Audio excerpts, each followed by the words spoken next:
Bilqis anak Ayu Ting Ting pamer bakat baru hingga dapat piala sang biduan girang.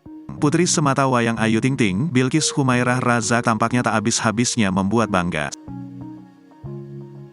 Sejak kecil Bilqis diketahui sebagai anak yang pintar dan berprestasi. Terbaru, Bilqis kembali unjuk kebolehannya yang bikin Ayu Ting Ting girang. Ayu Ting Ting mulanya membagikan potret dirinya berfoto bareng sang anak.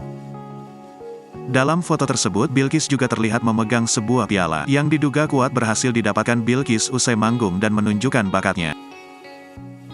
Usut punya usut, Bilqis rupanya baru saja tampil memainkan piano.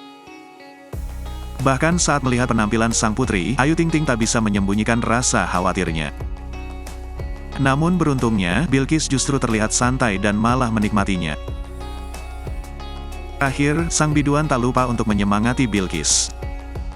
Sontak saja, usai diunggah postingan tersebut langsung banjir komentar dari netizen yang ikut senang dengan pencapaian Bilqis.